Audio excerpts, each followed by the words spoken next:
Welcome to the AEN Stories channel. The men's gloves weren't mine. I found them shoved beneath Riley's stack of yoga mats in the hall closet. Expensive leather with a tiny tear near the cuff, exactly the kind she once teased me for never buying, because the good ones feel different.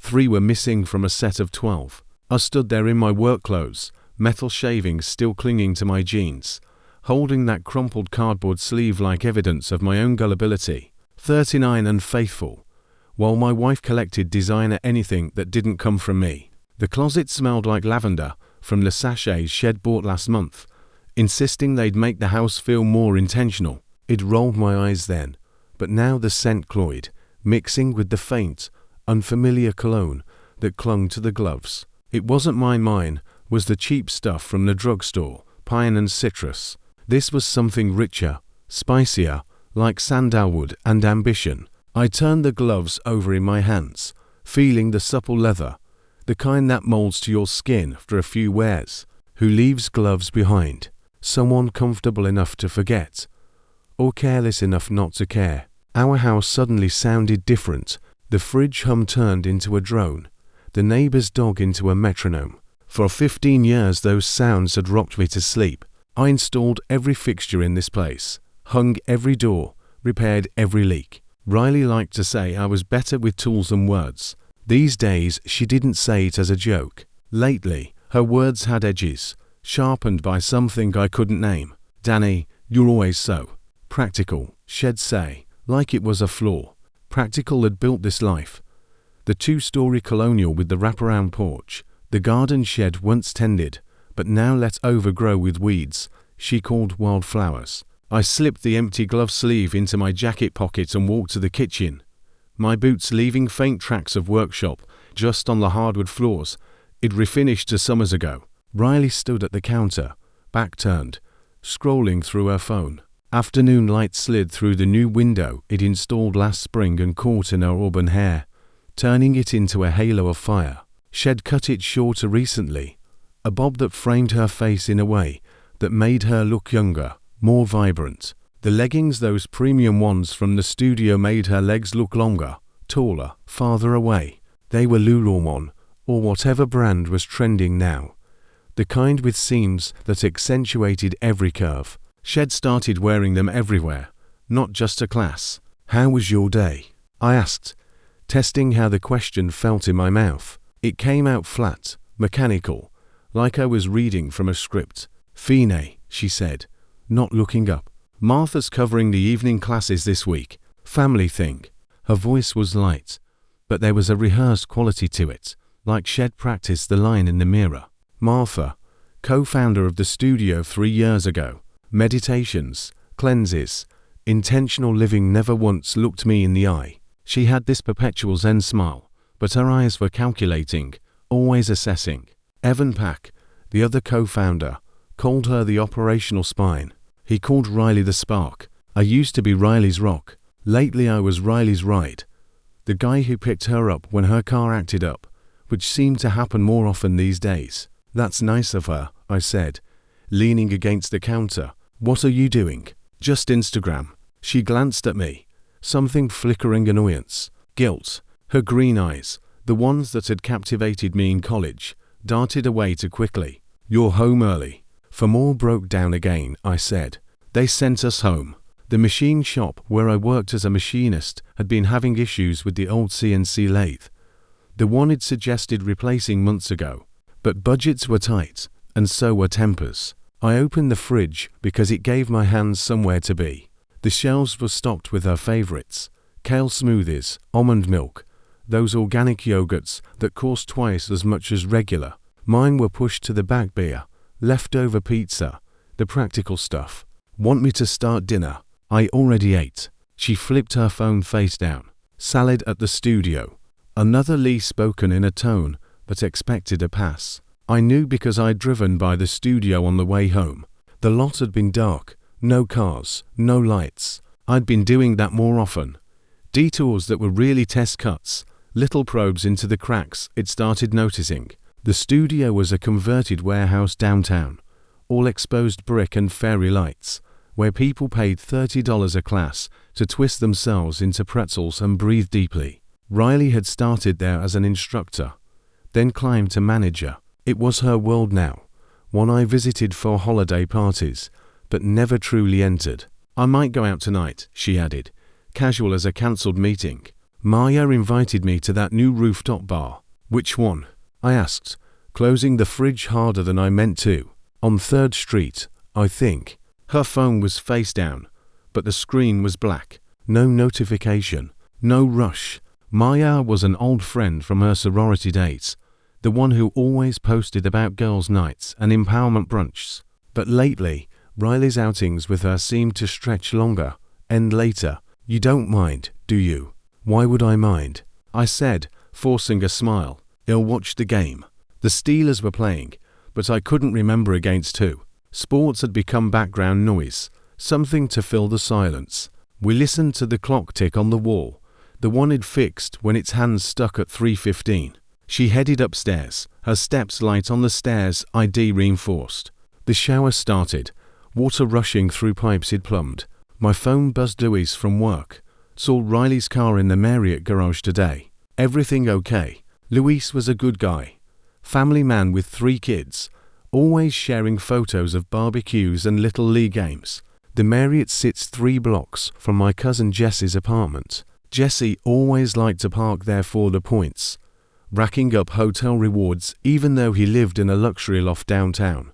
He was my cousin on my mother's side, the golden boy who'd made it big in digital marketing, always posting about his hustle and grind. I typed back, all good, thanks, a reflex lie I hated before I hit send. But what else could I say? Admit the doubt gnawing at me. Riley came down in a black dress he'd never seen. Makeup heavier, smoky eyes, contoured cheeks, lips a deep red that said new, bold, unapologetic. For a second, she looked exactly like she had the day we married alive. Electric, aiming at the horizon and daring me to keep up. That day, under the oak tree in her parents' backyard, shed-worn white lace, her hair in loose waves, promising forever with a smile that lit up the world. You look nice, I said, my voice catching. Thanks. She checked her phone though nothing lit up. Don't wait up, Danny. Riley. Yeah, I love you, I said, because I needed to hear what came back. The pause lasted 3 seconds too long. Love you too. It was automatic, like signing a receipt. The door shut. Truth stayed. The house echoed with her absence, the fridge humming louder now. I sank into the couch, the one we'd bought together 10 years ago, now sagging in the middle from years of movie nights and lazy Sundays. The game flickered on the TV, but I couldn't focus. Instead, I pulled out my phone and scrolled through her Instagram. Yoga poses, inspirational quotes, selfies with the studio crew. Nothing suspicious, but everything polished, curated. 45 minutes later, I knew. There was no new rooftop bar on 3rd. A quick Google search confirmed it. There was one on 5th, and it had been open 2 years. In Jesse's public Instagram stories, he loved authenticity. I saw a whiskey glass against the Marriott bar's walnut rail, captioned, "Deals and decompressing." In the reflection, a woman in a black dress, her bracelet I recognized without wanting to. It was the silver chain with the heart charm he'd given her for our 10th anniversary, engraved with our initials. I screenshotted everything, my hands shaking. Then I searched for private investigators, not because I needed proof, but because I needed to learn the rules of the game I hadn't chosen to play. The first site quoted Sun Tzu, "All warfare is based on deception." I looked at our wedding photo on the shelf for smiling, young, clueless, and wondered how long my war had been running without a formal declaration. The photo was dusty, I wiped it clean, but the smiles felt frozen, distant. My phone rang. "Luis, you okay, hermano?" he asked, his voice thick with concern. "I will be," I said, staring at the screenshot. "What are you gonna do?" "Change," I said, "and make sure the changes count." It was vague, but it felt like a vow. The next morning I did something I hadn't done in 3 years. I called in sick. My boss at for more grumbled, but let it go. I had plenty of tow saved up. Riley left early to open the studio, kissing my cheek absently before grabbing her bag. I watched her taillights turn the corner from the window, the red lights fading like embers. Then I drove to the library, the public one downtown with its quiet stacks and free computers, surveillance techniques, social engineering, open source intelligence. People leave footprints. Comfortable people leave highways. I spent hours poring over books and websites, taking notes in a spiral notebook like a student cramming for finals, books on digital forensics, articles on asset protection in divorce, forums where anonymous users shared stories of betrayal and recovery. One post stuck with me: don't react, respond. Emotion is their weapon, preparation is yours. By lunch I had a plan that wasn't revenge, it was containment. Phase 1, protect. Phase 2, document. Phase 3, decide. No rage, no scenes, no crimes, just math. I sketched it out on a napkin at the deli across the street, where I ate a turkey sandwich that tasted like cardboard.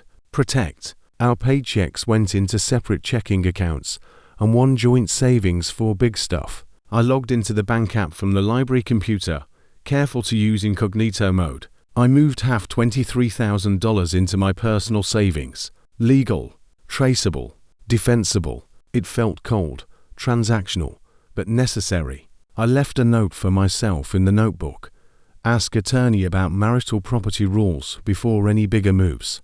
Pennsylvania law, I learned, was equitable distribution, not community property judges divided based on fairness, not strict halves. I rented a storage unit on the edge of town, month to month, cash. The place was a row of orange doors in a fenced lot, smelling of dust and forgotten lives. I put duplicates of everything that mattered there: birth certificates, titles, tax returns. A portable scanner from the office supply store turned paper into PDFs on a USB drive. I bought a cheap burner phone at a gas station, the kind with no apps, just calls and texts. I wasn't going to live like a spy, just plan like one. The clerk didn't even look up as I paid in cash. Document. I started with Jesse. His online house was all glass. Public Instagram, TikTok, LinkedIn, Facebook. Location tags everywhere. Client dinners, rooftop views, brand launches, community growth mindset. The details were soft, but the edges were hard. In the background of a lunch post, a hand with Riley's ring, the diamond he'd saved 6 months for. In a story from 2 Thursdays ago, Riley's grandmother's necklace flashed in a clink of glasses, the pearl pendant catching the light. I'd built a timeline on my laptop at home that evening, cross-referencing dates. First mutual comments. 8 months back, innocuous likes on posts about mindfulness. First solo overlap. 6 months. A coffee shop tag where they both checked in within hours. First overnight. 3 months. A hotel receipt I found buried in her email trash. She'd forgotten to empty it. 3 months ago, Riley stopped touching me first, her hand no longer seeking mine in the dark. She started critiquing my shirts, that one so dated. My hours, you're always at work. My lack of curiosity, when's the last time you tried something new? 3 months ago, I started picking up overtime to save for the Costa Rica trip. She wanted to reconnect. 3 months ago, Jesse posted a story from the Marriott with a caption about choosing daring over settling. A subtle dig that now screamed volumes. The timeline grew into a spreadsheet. Columns for dates, evidence, notes. It was clinical, detached, but each entry stabbed. I saved it to the cloud, password protected, and backed it up to the USB. Decide would come later. For now, I observed. At 8:47 that night, I watched Riley and Jesse walk out of the downtown restaurant together from my parked car across the street. She wore the same dress as the day before, black silk clinging in the evening breeze. He was all sharp lines and curated scruff, his button-down open at the collar, revealing a chain that looked expensive. They didn't kiss. They didn't need to. They moved like they'd rehearsed, his hand on the small of her back guiding her to his car. I followed them 1 car length, 2, never closer to Jesse's building, a sleek high-rise with valet parking. Riley's car was already in the garage, tucked away like a secret. Plan made. I noted the time, the license plates, snapped a discreet photo from afar. I didn't go in. I didn't call. I didn't cry. I went home, sat in the driveway with the engine off, and said out loud, I'm going to make you both regret this, and I'm going to do it without breaking the law." The words hung in the air, a promise to myself. Then I went inside, made a protein shake, and slept like a man with a mission. I met the attorney on a Tuesday morning. Her name was Janine Portercombe. Voice, steady eyes, a habit of tapping her pen when she wanted you to be more precise. Her office was in a nondescript building uptown, with leather chairs and walls lined with law books that looked rarely touched in the digital age. She wore a grey pantsuit, her hair in a neat bun, exuding competence. "I'm not here to file today," I told her, sitting across from her desk. "I'm here to ask the right questions before I make the wrong moves." "Smart," she said, leaning forward. "Most people come in after they've already blown up. Tell me what you know." I laid out my timeline, pulling up the spreadsheet on my phone, and showed her a handful of screenshots enough to demonstrate pattern without drowning her in pixels. I told her about the bank transfer it already made and the storage unit, describing each step in detail. "Good," she said, nodding. "Don't touch more funds for now. Don't spy in any way that could be construed as illegal. No tracking devices on cars, that's a felony. No logging into anyone else's accounts, even if you know the password. Do keep a clear, dated log of everything you personally observe and all communications you receive. Use timestamps, locations, witnesses if possible." "What about exposure?" I asked, thinking of the studio's upcoming event. "There's a transparency night at the studio next month.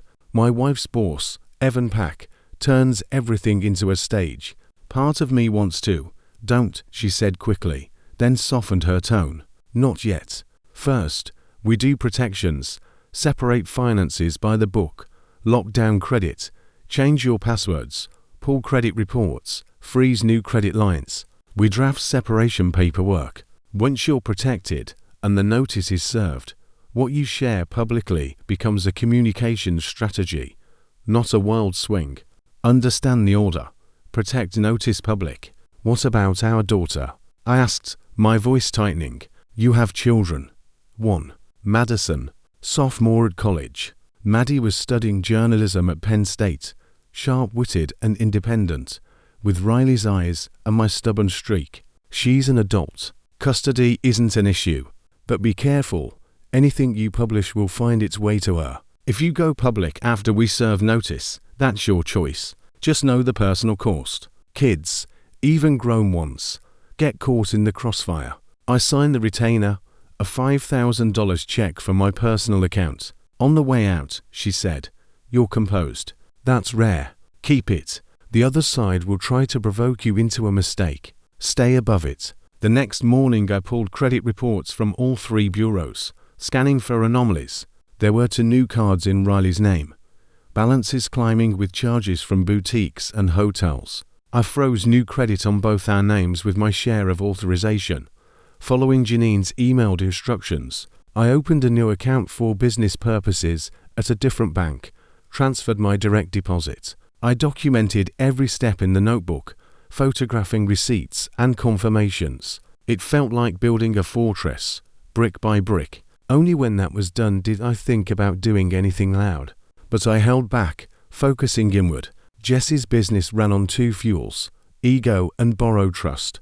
Clients paid him to manage their online presence and their story. Evan Pack loved that word, too, story. Had pitched Riley on owning your narrative so often I could hear the cadence in my sleep. His smooth voice at studio events, all charisma and white teeth. I created Travis, a young, hungry entrepreneur who worshipped at the altar of uplift and hustle.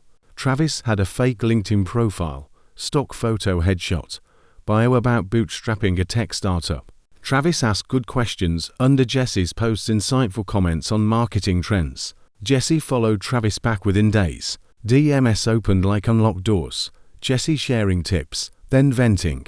Within a week Jesse was sharing how tough the last quarter had been, how toxic haters misunderstood private choices, how honest connection always wins. He told Travis he was about to make major life changes, hinting at a big move. Meanwhile, I used my own name and my own eyes to do the only work that mattered, collect facts. I drove by Jesse's office, noted his routine, but never cross lines. I also changed. Not the costume, my shirts and boots were still mine, but the stance. I joined a no-frills gym downtown, the kind with clanging weights and no juice bar. I kept my head down, lifting heavy, running intervals until my lungs burned. I ate food with ingredients I could pronounce: eggs, steak, veggies from the farmer's market. I slept 8 hours, no more scrolling at night. I read Sales Psychology Influence by Cialdini, Negotiation, It Has Split the Difference, and two biographies, one of Elon Musk, the other of a World War II general who turned defeat into strategy. When Riley came home at 2 a.m., one Thursday smelling like expensive cologne, I didn't comment. I annotated the time in my log, noted the scent, and went back to sleep. 3 weeks in, I got a gift. Two guys at the squat rack were complaining about a local influencer with messy personal drama. One of them worked at a marketing agency in New Jersey by deliverable, not by myth. They were mid-set, grunting through reps, sweat dripping. Talented, he said, racking the bar. But he mixes dating with deals. Last time blew up in his face. What happened last time? I asked when they were done lifting, casual as I wiped down my bench, like a man who didn't already have a map. He shrugged, chugging water. He dated a client's employee, used the access for insider info, then bailed when it got complicated. Cost the client a deal. People remember. Agencies talk. People do. That conversation added a new column to my spreadsheet. Professional patterns. That Sunday I looked up Jesse's ex, Maya Carlisle Smart, sharp, runs a boutique marketing firm. Her blog contains scalpel clean posts about boundaries and business ethics. The sentences had a bitterness that felt earned, laced with subtle jabs at narcissistic hustlers who prioritize charm over contracts. On Monday I booked a consult, not as Travis, but as me. Her office was minimalist, white walls, a single abstract painting. She wore red lipstick, her handshake firm. "What can I do for you, Mr. Wexler?" she asked when I sat down, her desk clear except for a laptop and a notepad. "I think we have a shared problem," I said. "His name is Jesse." Her face didn't move, but her eyes gave something away, a flicker of recognition, perhaps pain. I slid a thin folder across her desk, a half-dozen screenshots to receipts, dates, places. She read quickly, silently, her fingers tightening on the edges. "What do you want?" she asked, closing the folder. "Not revenge. Accuracy," I said. "If I share anything, I want it clean. I want to protect my daughter, and I want to make sure the right people who rely on Jesse's integrity understand what it actually looks like." Also Riley's studio. Evan Pack protects Jesse, covers for him, packages transparency as product. That machine needs its own, real transparency. "I can't be your partner," Maya said, leaning back, "but I can make sure your facts land in inboxes that matter, discreetly. That's all I need." We shook on nothing and everything, a silent alliance born of shared scars. Janine called. "Papers are drafted. When you're ready, we'll serve notice. After that, your public choices are your public choices." I waited exactly 2 days, using the time to finalize protections. In those 48 hours I moved the remaining lawful half of our joint savings into the new account Janine had recommended and documented it for the file, emailing her the transaction IDs, froze all joint credit at the bureaus with required notices sent certified mail, cancelled the Costa Rica trip refund to the joint account per Janine's email, then documented that too, saving the cancellation confirmation, wrote Madison a letter, not to mail yet but to practice the words that didn't injure. "Dear Maddie, life changes, but love doesn't. Here is what happened, fact by fact. I revised it 3 times, stripping out blame, focusing on truth. Then we served." A process server handed Riley the separation notice at 7:42 a.m. in the studio parking lot. I didn't watch. I was at the gym, pushing through deadlifts. I learned about it from the timestamp in Janine's message. Notice affected. Riley texted me 20 minutes later. "What is this? Call me now." I didn't reply. My attorney did, with a formal email outlining next steps. With the protect notice steps complete, I allowed myself one loud thing. I RSVP'd to Evan Pack's Transparency Night. The event was billed as an open forum for the community, with talks on authenticity and vulnerability. The flyer said, "Partners, honesty, growth. Come hear how we build community." I printed it out, circled the date. The flyer's design was slick, all pastel colors and sans serif fonts. I prepared meticulously, a small portable projector from Best Buy, my notebook of logs, and a folder of printed timelines, not the 3 a.m. versions filled with painless facts, sanitized for public consumption. The night arrived, the studio packed with about 50 people, yoga enthusiasts, local business owners, a few influencers snapping selfies. Evan was on stage in a linen shirt, palms open, microphone in hand. "What does it mean to be transparent?" he asked the crowd, his voice booming through speakers I suspected he'd overpaid for. "It means we tell the truth even when it's hard, even when it exposes our flaws." I raised my hand from the back row. He smiled like a pastor spotting a new convert. "Yes, friend in the back." An assistant hurried over with a wireless mic. I took it, standing tall. "My name is Danny Wexler," I said into the room, my voice steady. "I'm here to ask a question about transparency." Evan beamed wider. "We love questions. Fire away." I set my projector on a side table, connected it to my laptop, and aimed it at the blank wall beside the stage. A simple title slide appeared, "Transparency, a working example." The room murmured as heads turned. Then 3 photos faded in. A Marriott bar reflection with metadata timestamp, a dinner receipt scanned clearly, a Vale Lodge photo with the bracelet circled. The caption under each read date, location, source. No faces blurred, but implications clear. And then I asked the only question that mattered. If this is what transparency looks like in your brand, lying to spouses, using the studio's schedule as cover, and co-founders providing alibis, why should any client trust the word authentic on your website? It wasn't a speech. It wasn't a scene. It was a clean incision, delivered without raised voice or dramatics. The room went silent. Someone dropped a water bottle, the plastic thunk echoing. Eyes widened.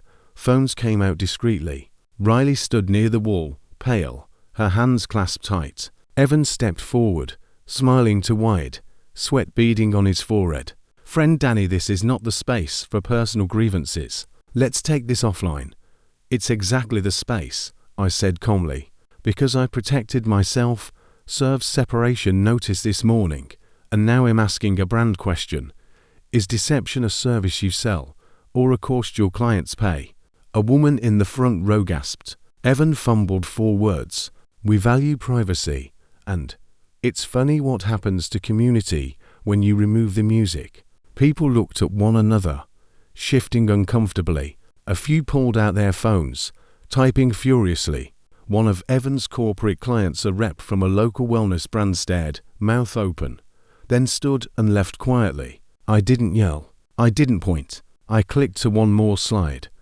A short timeline of untruth dates, studio alibis, hotel charges, no names beyond Vine and Riley's, no salacious details, just structure, like a business report. Then I turned the projector off, packed it up efficiently, and walked out, head high.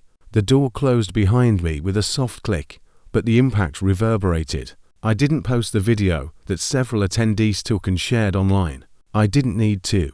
The story walked itself down hallways, spreading through whispers and shares. Evan posted a statement the next morning on the studio's Instagram. "We support transparency, vulnerability, and growth. We do not condone public shaming." It landed like a pea brick and split in 2. Half the comments were automated claps from bots or loyalists. The other half said, "You didn't answer his question," or "hypocrisy much." The post garnered hundreds of views, debates raging in the threads. Meanwhile, Jesse posted a selfie with the caption, "People love to hate what they don't understand." He tagged nobody and invited pity, his face angled for sympathy. I didn't give him attention. Instead, I gave his clients, the ones who pay for trust, evidence of recycled content, inflated numbers, and copied strategies. No accusations, just side-by-side screenshots, showing that the custom campaign he sold to one business had been reused for another, with only the logo swapped. I sent anonymous emails from a burner account, attaching PDFs with sources cited. 3 clients ended contracts within a week, citing creative differences. 2 more suspended work pending review. The restaurant chain that paid him the most replied to my dossier with a single sentence from their legal. "Thank you for bringing potential irregularities to our attention. We will investigate accordingly." Jesse called me twice that week, his number flashing on my screen. I let it go to voicemail. Transcripts auto-generated. "Danny, this is bullshit. Call me." I forwarded them to Janine, who added them to the file and responded on my behalf. "All communication goes through counsel. Cease contact immediately." Riley tried to do crisis control. She DM'd a long context to a few mutual friends, painting me as the villain. One of them, our old neighbor Sarah, forwarded it to me with a note. "Thought you should see this." The letter opened with "I'm not perfect, but" and ended with "Danny has always struggled with anger and control issues." I dragged my thumb over the screen for a long time without replying, the words burning. Then I wrote one message back to Sarah. "We have one adult daughter. We have an attorney. We have dates and evidence. That's all. Thanks for the heads up." Madison called me from campus that evening, her voice shaky. "Dad, what's happening?" "Mom's blowing up my phone." "I serve papers," I said, sitting on the porch with a coffee, watching the sunset paint the sky orange. "Is it about Jesse?" She'd met him at family gatherings, always polite but distant. "Yes," I confirmed, keeping it simple. She went quiet, breathing audible. "Mom said you're blowing things up to hurt her. That you ambushed everyone at the event." "In protecting myself and telling the truth without shouting," I said.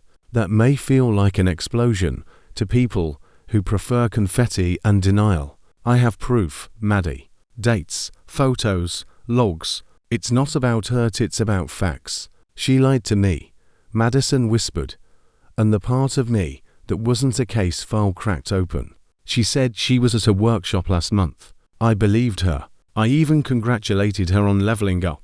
"I know," I said softly. "You don't have to choose between your parents. You just have to choose yourself. What's true for you?" "I choose facts," she said, her voice firming. "I get that from you. Journalism major, remember." "Maybe the sarcasm too," I said, and she laughed through a tear, a sound like rain on metal. That night I sat on the garage floor beside a steel sculpture I'd been building out of scrap for months, twisted rebar and sheet metal, chaotic from some angles, obvious and balanced from one. It looked like my timeline, jagged but intentional. I welded a new piece, sparks flying like fireflies, the heat grounding me. I didn't want to see Jesse. I wanted him gone. But there's a difference between wanting and needing. I needed closure, a final word. I messaged him from my real number. "Meet me at the old freight depot at 8. Alone. No games." He came late, 10 minutes past. Thinner than before, hair disheveled, shirt wrinkled in a way money can't hide. The depot was abandoned, rusted tracks underfoot, graffiti on the walls. "Danny," he said, hands up like surrender. "Thanks for meeting. I just want to explain." "Stop," I said, voice low but steel hard. "You don't get to start with gratitude or excuses." He shut up, shifting weight. "What do you want?" he asked, eyes darting.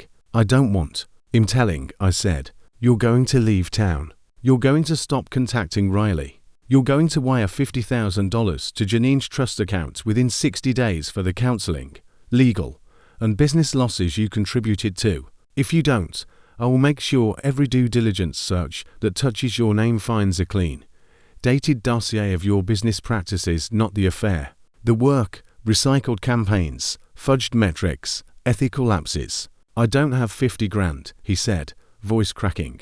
You had it, I said. Then you spent trust like it was free.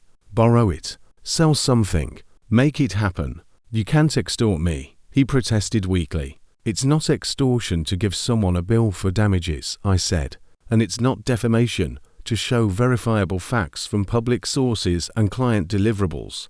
He stared at the envelope I held out, thick with printouts. He didn't take it. I dropped it at his feet, the thud echoing. I love her, he tried, desperation creeping in. That matters. We connected on a level you. Love isn't a hall pass, I interrupted. It's a contract. You've never signed one you intended to keep. You use people like props in your story. He flinched, shoulders slumping. You think you're better than me. I think I'm done with you, I said. And I think you underestimated the man who built the house you sneaked out of. He swallowed hard, staring at the tracks as if they led to escape. I'll go, he said at last. I'll go. You'll wire the money, I pressed. He nodded, defeated. I left him with the envelope and the sound of nothing, walking back to my truck without looking back. Legal proceedings moved fast and clean with Janine's guidance. I filed for dissolution, citing irreconcilable differences, and attached a brief affidavit with the dates of separation and a note that we'd both reviewed the financial disclosures. Because Madison is an adult, no custody plan was necessary. Riley's lawyer, a slick guy from a downtown firm, opened by demanding half the house and a slice of my retirement, claiming emotional distress. Janine countered with a valuation that credited my premarital equity. I'd owned the lot before we married and documented Riley's secret debt. New cards racked up with boutique charges, work trips that weren't reimbursable, spa days disguised as networking. We settled in mediation, avoiding court. I kept the house and my business savings. Riley kept her car, her personal items, and her credit card debt. We split Madison's remaining tuition fund 50/50ths. It wasn't a win. It was a ledger that balanced, signed off in a conference room with bad coffee. Professional changes followed. I quit for more the week after transparency night, not in a storm, but with a handshake and a box of my tools. My boss shook my hand, wishing me luck. I had a new plan I could explain without flinching. Wexler Metalworks artful functional pieces, custom railings, sculptures you can live with. I leased a small space near the river, a former warehouse with high ceilings and natural light. I stripped it to concrete and light, installed workbenches, and put up a website with photos of things that don't apologize for their weight. Wrought iron gates, abstract wall art from recycled steel. Orders trickled in from local designers, then surged after a feature in a home magazine, then queued with waitlists. The same Maya sent me to clients who wanted integrity more than a look, custom fixtures for their offices. I paid her rate, no discounts, because that's how adults say thank you. Our professional chats evolved into coffee, then dinners, careful and unhurried. The studio faltered. Evan posted to more statements about healing and boundaries, vague platitudes that drew eye rolls. To corporate clients pulled contracts, citing brand risk in emails leaked online. Martha kept the schedule alive, because that's what spines do, but attendance dropped. Riley resigned 3 months later with a caption on her personal league about new chapters and self-discovery, a photo of her in a sunset pose. Madison came home one weekend with a diploma plan and a fierceness I didn't know she had. We drank coffee on the back steps, the air crisp with fall.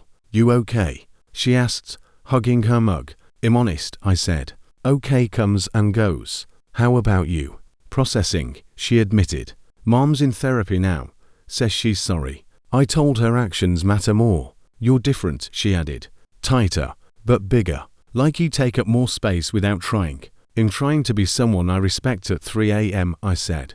No regrets in the dark. You are, she said, squeezing my hand. Jesse honored the deal. 3 weeks after the depot, Janine forwarded a wire confirmation for $50,000 from an account that wasn't his, likely a loan from family or a silent partner. She moved the funds into counseling. I saw a therapist weekly, unpacking layers, legal fees, and business restart buckets exactly as we'd outlined. Jesse changed cities, relocating to Chicago.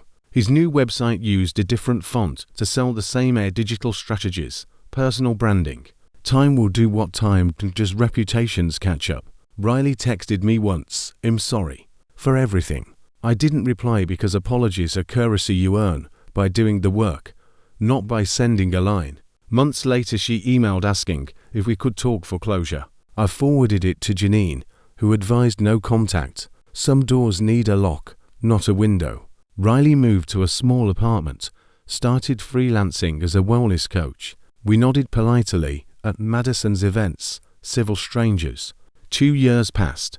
The house stayed mine because I kept showing up to repair the small things, hinges that squeaked, grief that lingered, pipes that groaned in winter. Wexler Metalworks hired a second welder, Louise from my old job. Then a third, a young apprentice eager to learn.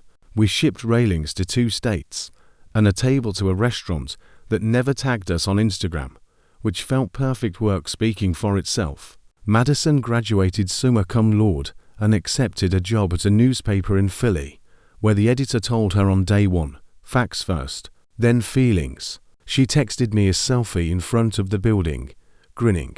I printed it and taped it to the shop wall. Every time the grinder sparked, it lit up the edge of her frame, a halo. Maya and I moved carefully from professional to personal, over months, not weeks. Coffee turned to walks along the river, sharing stories of past hurts without dwelling. She didn't rescue me, and I didn't rebuild her. We just started walking in the same direction and discovered that pace matters more than stories. When she finally came to the shop after hours and traced a finger along a world bead like it was a sentence she could read, I understood what it meant to be seen for the thing I actually do. Our first kiss was there, amid the scent of metal and oil, simple and real. On a September afternoon, Susan Costellano, Jess's ex-wife from years back, stopped by the shop unannounced. She was elegant, mid-40s, with a kind smile. She brought me a letter Jessie had written to her in the middle of the fallout, 5 pages of justification and self-pity that had nothing I needed except one sentence I kept. I underestimated him completely. We talked over coffee in the break room, sharing laughs about dodged bullets. I taped that sentence below Madison's photo as a private joke between me and the steel, a reminder of growth. The night before Madison's graduation, I heard a car door out front and stepped onto the porch. Riley stood by a rental, thinner, eyes older, hair streaked with grey she hadn't dyed. "Hi, Danny," she said tentatively. "I wondered if we could talk before tomorrow. We can be civil for our daughter," I said, arms crossed but tone even.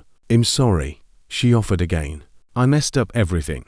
"I know," I said. "Me too, sometimes, but not about telling the truth. That saved me." She nodded, tears welling. "You were always the one who could hold a line. I envied that. Turns out it holds me back," I said, meaning it. And then we were done.